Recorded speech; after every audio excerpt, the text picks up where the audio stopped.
Hey everyone, welcome to this week's edition of Title Scoop. So this week we are going to focus on fraud, and we're definitely going to talk about it next week. I'm not sure if it'll go into 3 weeks, but I just wanted to talk about it again. We haven't talked about it in a little while, and with everyone getting a little bit busier, it's easier to miss things. So I thought having it on your radar so that you know what the red flags are, and then we'll also probably next week talk about some of the prevention so that we can make sure this isn't happening to our companies. So this is happening everywhere. Alta sent out a bulletin a couple weeks ago and they coined it seller impersonation fraud. And what they said is fraudsters are basically impersonating property owners and selling property right out from under them. It could be residential, it could be commercial. And so they put together this bulletin. And if you haven't seen it, shoot me an email. I'm happy to send it to you, or you can go on the Alta website and it's there. We also sent a bulletin out probably 2 or 3 weeks before that. And it was really in depth about just the fraud that we're seeing and just some of the things to make sure you're looking out for on each property, and really questions to ask and then how to prevent it. So the reason this is so important is it's happening everywhere. These fraudsters are super sophisticated. Sometimes they have the social security number, date of birth, copy of the driver's license. They do a fake ID, and it's really hard to know. Sometimes if you have a deed, say you have a quitclaim deed and you're questioning it, sometimes the notary credentials are even right, like completely spot on, because they've copied it. So we had one not that long ago where an agent actually saw this quitclaim deed. They were questioning it because it didn't quite seem right. And they happened to see the notary's name and they called them because it was someone they knew. That notary looked and they're like, that's not my name. That's certainly not, or that's not my name. That's not my signature. And so we were able to halt that closing from happening. So because all kinds of properties are being targeted, but mostly we're seeing vacant properties, vacation homes, investment homes. So, we have to really be aware on those. Of course, we want to be have our due diligence on all properties, but sometimes the investment properties, rental properties, vacation properties are ones that are targeted the most. So, one thing I do just want to note, we did a homeowners policy series a couple months ago. And if your state has that, that is something that does offer the consumer some protection. So just an FYI, and if you haven't seen it, you can go back and you can watch those videos. So let's talk about some of the red flags.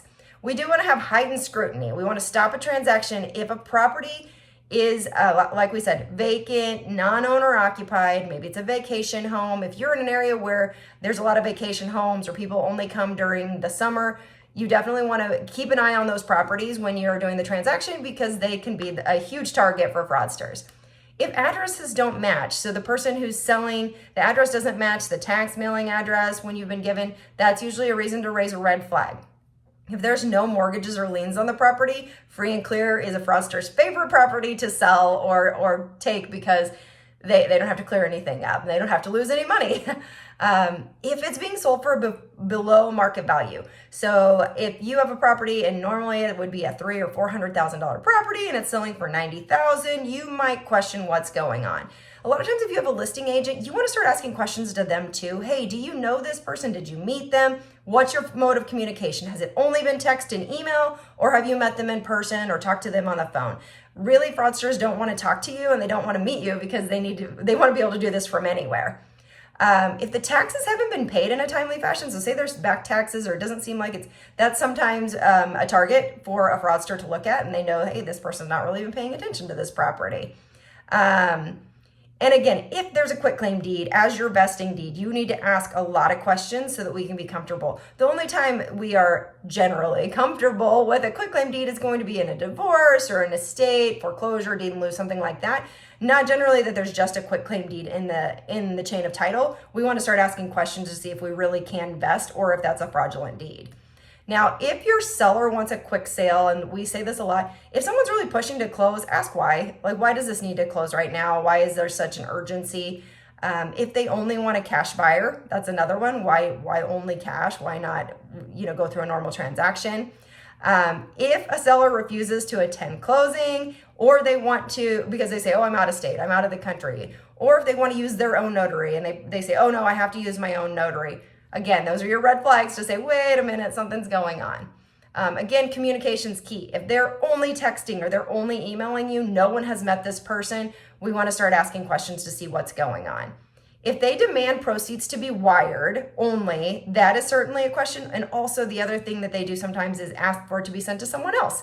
Again, we're going to need to question why, what is going on, why is that the case, is this person even involved in the transaction?